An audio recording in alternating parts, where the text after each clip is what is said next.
जनपद महाराजगंज की 940 करोड़ रुपए की परियोजनाओं के लोकार्पण की दृष्टि से आज मुझे जनपद में आने का सौभाग्य प्राप्त हुआ है। दीपावली के ठीक पहले चौक समेत पूरे महाराजगंज वासियों को ये 940 करोड़ रुपए की परियोजनाओं का उपहार मिल रहा है। मैं इसके लिए आप सभी महाराजगंज वासियों को हृदय से बधाई देता हूं, दीपावली की मंगल में शुभकामनाएं देता हूं। और इन 940 करोड़ रुपए में चौक के लिए तो ये सोने में सुहागा हो गया कि सबसे अधिक लाभ इसमें आपको प्राप्त हो रहा है।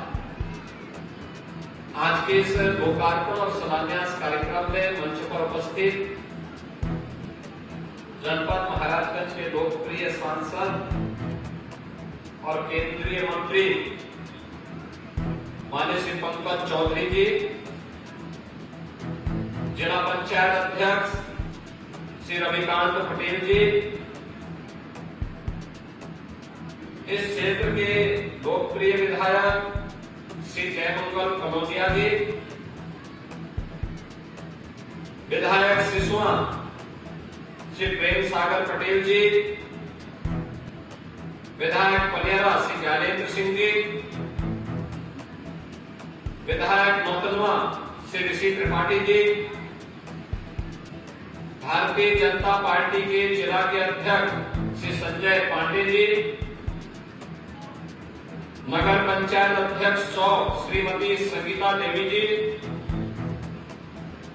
सभी पार्षदगण, ब्लॉक प्रमुखगण, जिला पंचायत के सदस्यगण, ग्राम प्रधानगण और चौक और महाराजगंज से जुड़े हुए सभी उपस्थित बहनों और भाइयों, 940 करोड़ रुपए की परियोजनाओं के लिए चौक समेत पूरे महाराजगंज वासियों को मैं हृदय से बधाई देता हूं, अपनी शुभकामनाएं देता हूं।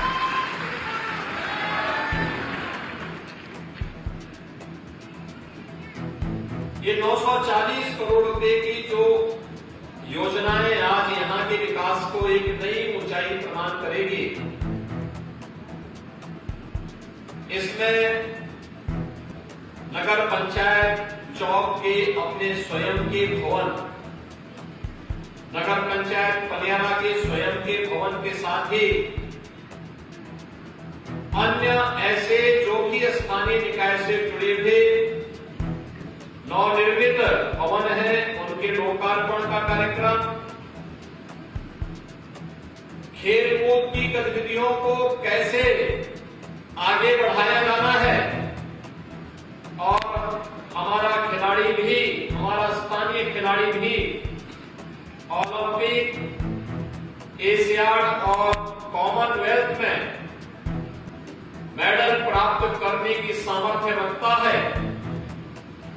इसके लिए अवस्थापना सुविधा किस प्रकार की होनी चाहिए, उसका एक उदाहरण आज चौक में इस मिनी स्टेडियम और मल्टीपर्पज हॉल के माध्यम से भी यहां पर उसके लोकार्पण के साथ देखने को मिल रहा है। पर्यटन विकास की दृष्टि से विरासत और विकास का अद्भुत संगम कैसे होना है, लेहड़ा देवी के मंदिर के पर्यटन विकास की योजना हो, चौक में मंदिर के विकास की योजना हो, सोनाड़ी माई के मंदिर के पर्यटन विकास की योजना हो, या फिर ऐसे पौराणिक और ऐतिहासिक पृष्ठभूमि से जुड़े हुए पवित्र धर्मस्थलों के सुंदरीकरण का कार्यक्रम हो, ये सभी इसके साथ जुड़ने के साथ ही आज चौक नगर पंचायत में योगीराज बाबा गंभीरनाथ जी की इस भव्य और दिव्य प्रतिमा को भी लोकार्पण का अवसर मुझे प्राप्त हुआ है। अवसर पर चौक नगर पंचायत को हृदय से धन्यवाद देता हूं, जिन्होंने योगीराज बाबा गंभीरनाथ जी का स्मरण किया। योगीराज बाबा गंभीरनाथ जी गोरखनाथ मंदिर के नाथ पंथ के एक बहुत सिद्ध योगी थे। यद्यपि आज से 107 वर्ष पूर्व वे इस धराधाम में अपनी भौतिक देह से नहीं रहे, लेकिन जब वह इस धराधाम पर भौतिक देह से रहते थे तो चौक में उनका बराबर आना जाना रहता था। चौक में आते थे पर साधन नहीं हुआ करते थे, लेकिन मंदिर के हाथी के माध्यम से ही उनको यहाँ पर आना पड़ता था। तब यह जनपद अलग नहीं था, गोरखपुर जनपद का एक हिस्सा था, एक तहसील के रूप में जाना जाता था और सुबह से लेकर शाम तक चलने का समय लगता था और फिर उनको यहाँ आने का अवसर प्राप्त होता था। कई दिन यहाँ रहते थे।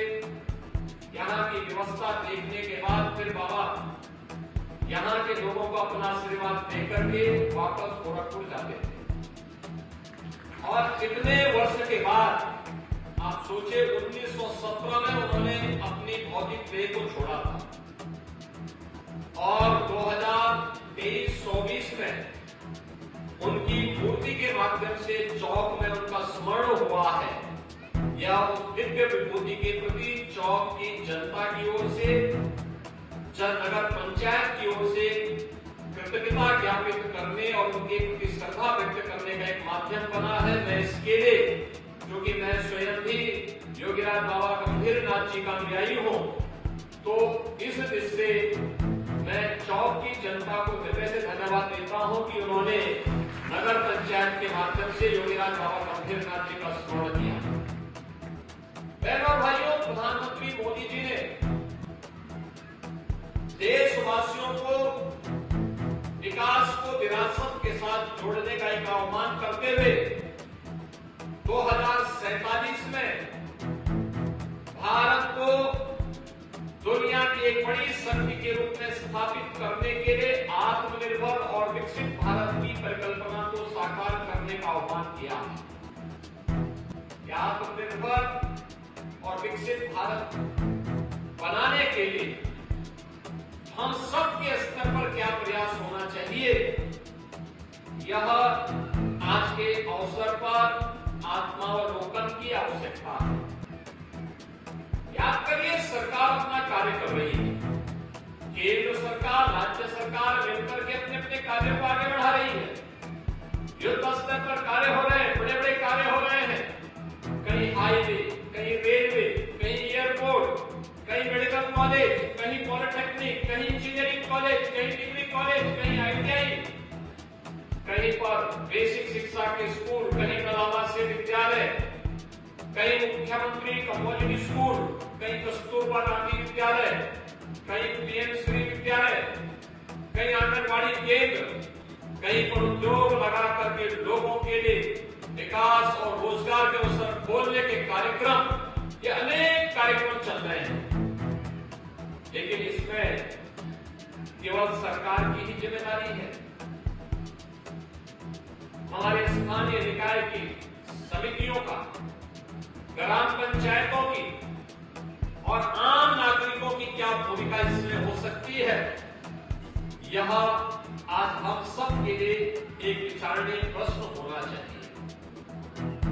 जब यहाँ पे 940 करोड़ रुपए की परियोजनाओं के लिए हम लोग आज यहाँ पर आए हैं, तो यहाँ पे स्टेडियम, मल्टीपर्पज हॉल, इसमें एक football ground, kabaddi court, pavilion, cricket pitch, practice pitch, CC road, pathway, parking के सभी की व्यवस्था तो है ही, साथ साथ यहाँ पर अन्य विद्यमान कार्यक्रम चल रहे हैं। चौक के लिए ही PM स्वनिधि योजना के अंतर्गत पटरी व्यवसायियों के लिए ठेला, खोमचा, रेहड़ी लगा करके जो लोग जहां तहां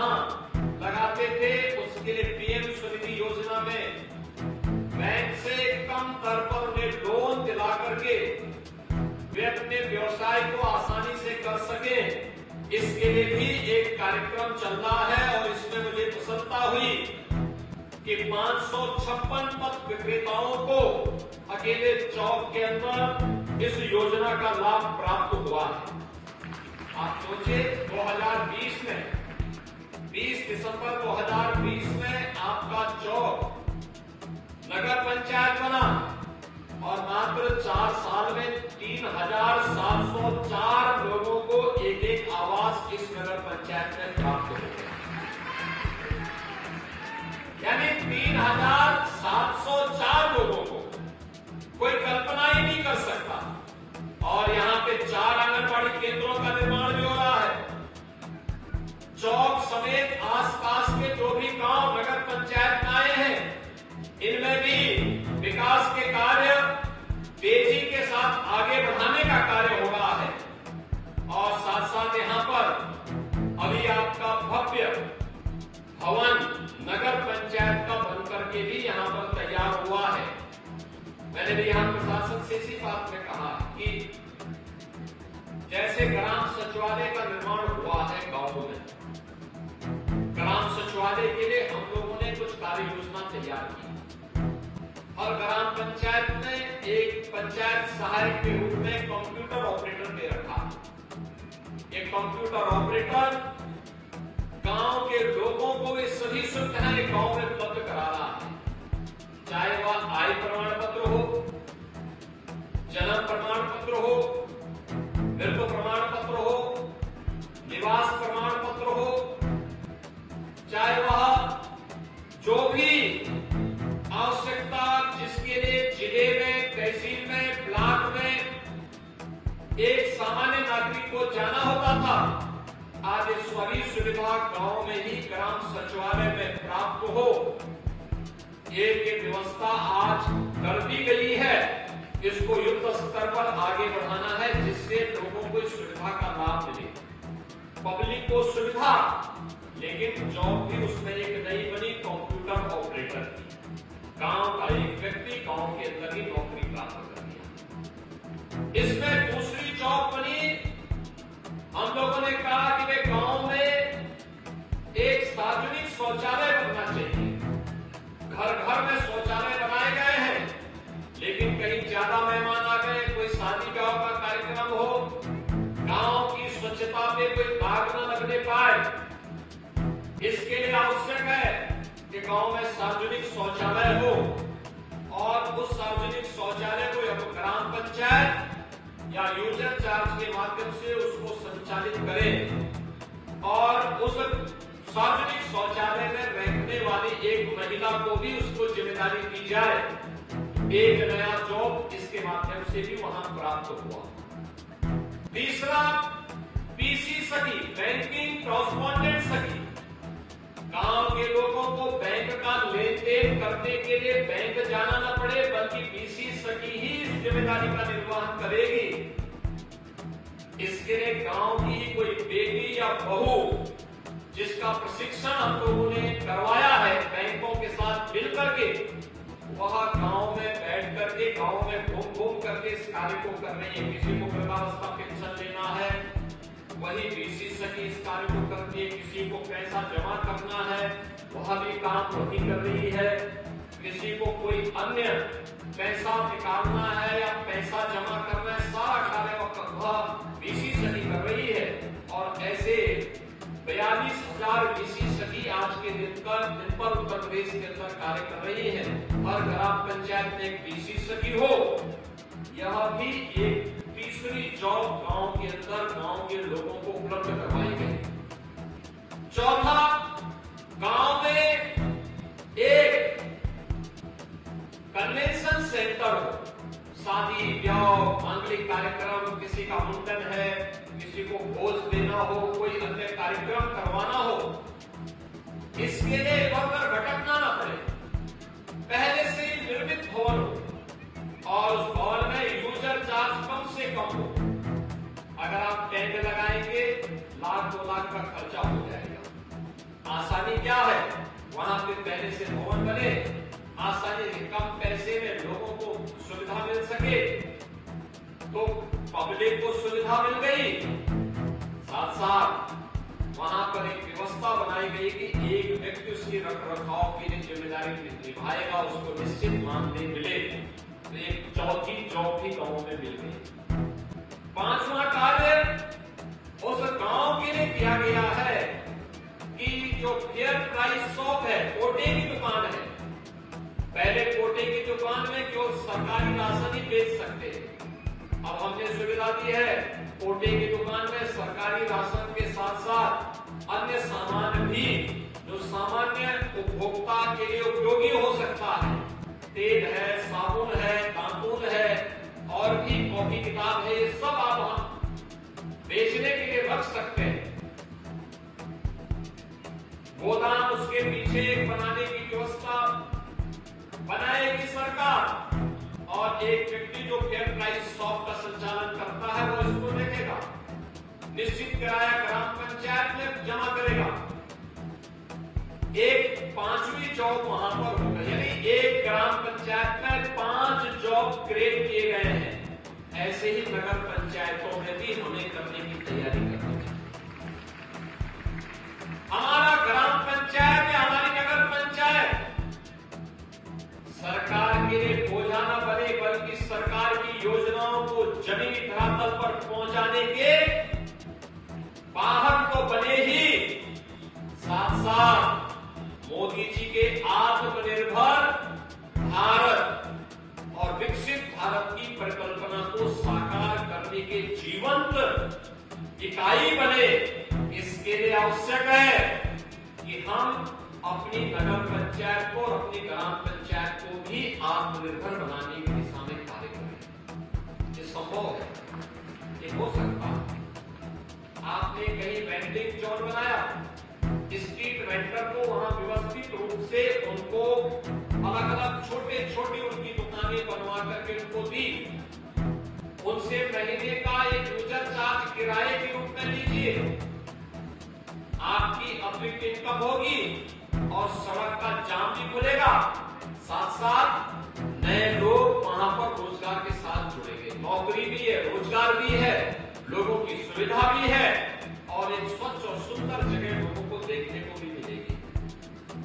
आपकी नगर पंचायत है, आपके पास लैंड है, आपने कोई शॉपिंग कॉम्प्लेक्स बना दिया, आपके गांव में आपकी नगर पंचायत में तालाब है, अगर कोई देवालय से जुड़ा हुआ तालाब है तो उसको छोड़िए, शेष अन्य कोई तालाब है उसमें मत्स्य पालन का काम करिए, अतिरिक्त इनकम नगर पंचायत की होगी, या अन्य ऐसे कार्यक्रमों को उसके माध्यम से चलाना जो अतिरिक्त इनकम नगर पंचायत की कर सके। और हमने कहा है कि जो ग्राम पंचायत जिनकी इनकम कम है, जिनके पास पैसा केंद्र वित्त का और राज्य वित्त का पैसा आने के बाद बहुत कम पैसा बचता है विकास के लिए, वे अगर अपने आय के स्रोत को बढ़ाती है तो हम लोग आय के बढ़े हुए स्रोत के साथ उतना ही पैसा उन्हें अतिरिक्त राज्य की ओर से अतिरिक्त देंगे, जिससे उस ग्राम पंचायत में विकास के लिए पैसे की कमी नहीं रहेगी। ऐसे ही नगर पंचायतों की भी एक योजना बनानी चाहिए जिससे विकास के लिए पर्याप्त पैसा प्राप्त हो सके और गांव के लोगों को स्वच्छ और सुंदर एक आदर्श नगर पंचायत मिल सके, सीसीटीवी कैमरा सुरक्षा के लिए हो सके, स्ट्रीट लाइट की व्यवस्था हो सके, जल जमाव न होने पाए इसकी व्यवस्था हम सुनिश्चित कर सके, जन सुविधाओं का और भी विकास कर सके। ये सभी कार्य अगर हम व्यवस्थित रूप से आगे करते हैं तो मेरा यह मानना है कोई कारण नहीं कि आपकी नगर पंचायत या आपकी ग्राम पंचायत इसमें आत्मनिर्भर न हो, अवश्य हो सकती है। हमें पहल करनी पड़ेगी, इसके लिए प्रयास करना पड़ेगा।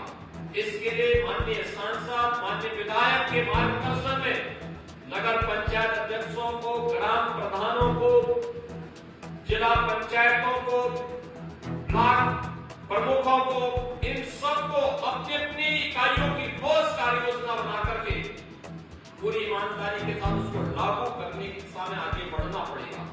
और आज उस प्रकार का वातावरण देश के अंदर है, प्रदेश के अंदर है। बहनों और भाइयों, आज पहले महाराजगंज से लखनऊ अगर आप जाते थे तो लगभग 9 से 10 घंटे लग जाते थे बाई रोड। आज अगर आप जाते हैं तो 5 घंटे में आसानी से आप पहुंच सकते हैं लखनऊ।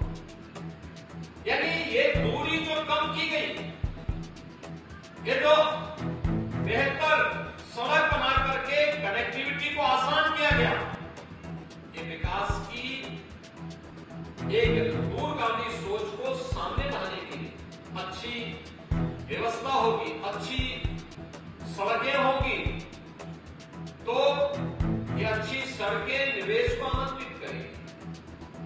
अच्छी सड़कें होंगी, आवागमन आसान होगा, सुरक्षा का बेहतर वातावरण होगा, तो निवेश की बेहतर सुविधाएं आगे बढ़ेंगी। और इन सभी कार्यक्रमों को लेकर के आज हम लोग आगे बढ़ रहे हैं। मुझे प्रसन्नता है कि आज यहाँ पर बेसिक शिक्षा का जो स्कूल बना है उसमें सेसार से आज यहाँ पर, जिसमें एयर इंडिया के माध्यम से अपने सेसार निधि के माध्यम का पैसा उन्होंने उपलब्ध कराया, और इसके लिए यहाँ के जो दोनों विद्यालय हैं उनमें स्मार्ट क्लास, फर्नीचर, विद्युतीकरण, लाइब्रेरी, किचन, शौचालय, खेल का मैदान, खेल सुविधाएं, सोलर पैनल आदि ये सभी उपलब्ध करवाए गए हैं। मैं इसके लिए एयर इंडिया परिवार को, जिन्होंने सेसार निधि से धनराशि दोनों विद्यालयों के लिए उपलब्ध करवाया, हृदय से धन्यवाद देता हूं कि ऑपरेशन कायाकल्प का जो कार्यक्रम उत्तर प्रदेश सरकार के द्वारा बेसिक शिक्षा के स्कूलों के बुनियादी सुविधाओं से आच्छादित करने का है, उन कार्यक्रमों में आपका भी योगदान मिला है।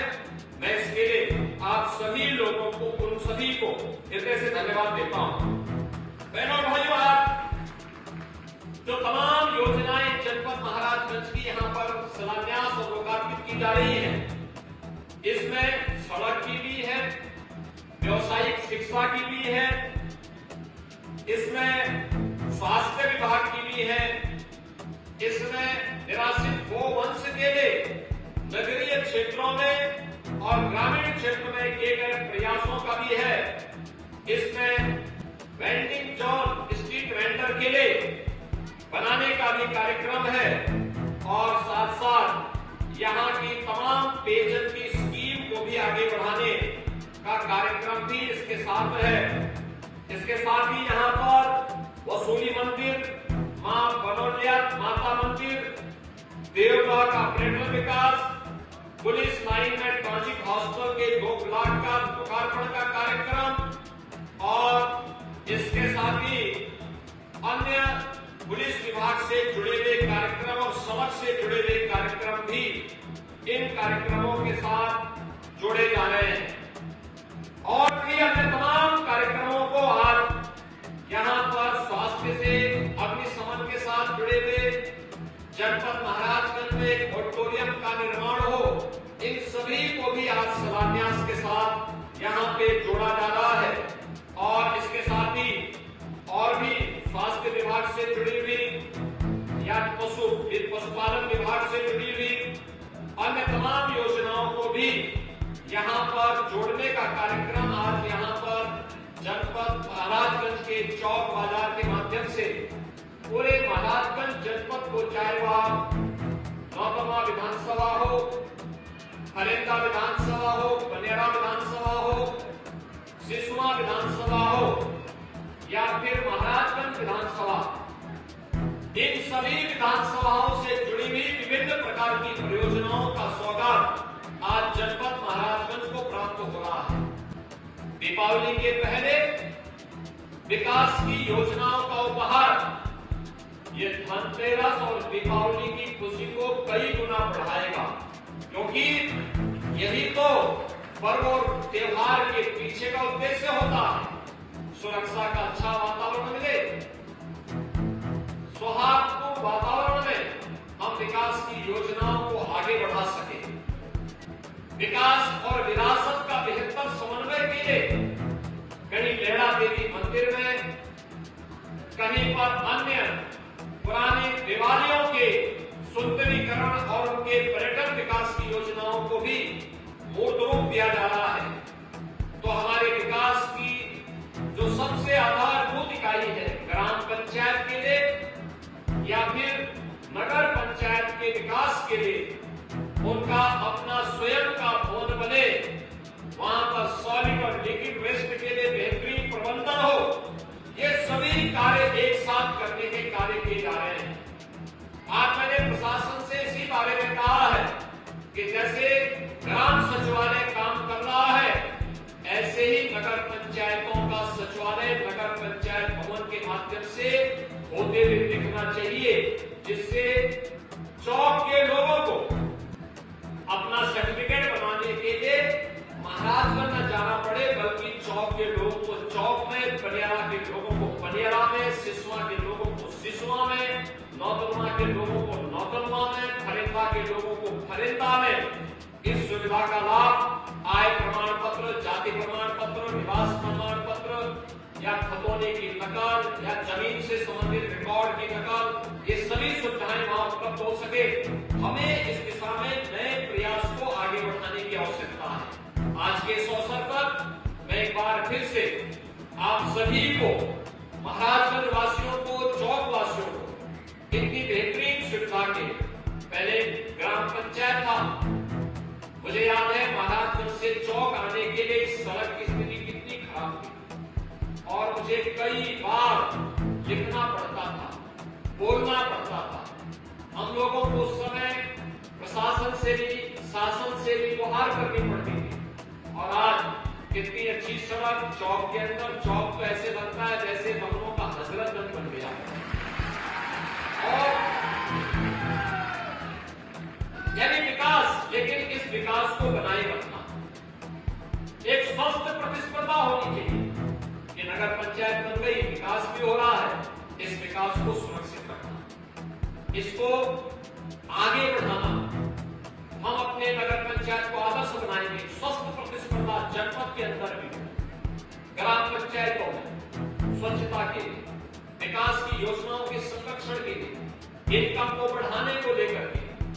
और अगर स्मार्ट सिटी बन सकती है तो स्मार्ट नगर पंचायत क्यों नहीं बन सकती? सेफ सिटी बन सकती है तो सेफ नगर पंचायत क्यों नहीं बन सकती? और जब आप अपने जनपद का स्थापना दिवस या महोत्सव मनाते हैं, उस महोत्सव में वहां के चेयरमैन और वहां के पार्षदों का सम्मान किया जाना चाहिए और ग्राम पंचायत का सम्मान किया जाना चाहिए, जिन्होंने अपने स्तर पर पहल करके अपने गांव को आदर्श गांव बनाया है या आदर्श नगर पंचायत बनाया है, जिससे और भी लोग उससे प्रेरणा प्राप्त कर सके। आज के लिए मैं आप सबको एक बार फिर से इन योजनाओं की हृदय से बधाई देता हूँ, अपनी शुभकामनाएं देता हूँ और दीपावली की मंगलमय शुभकामनाएं भी आप सबके प्रति व्यक्त करते हुए अपनी वाणी को विराम देता हूँ। धन्यवाद। जय हिंद।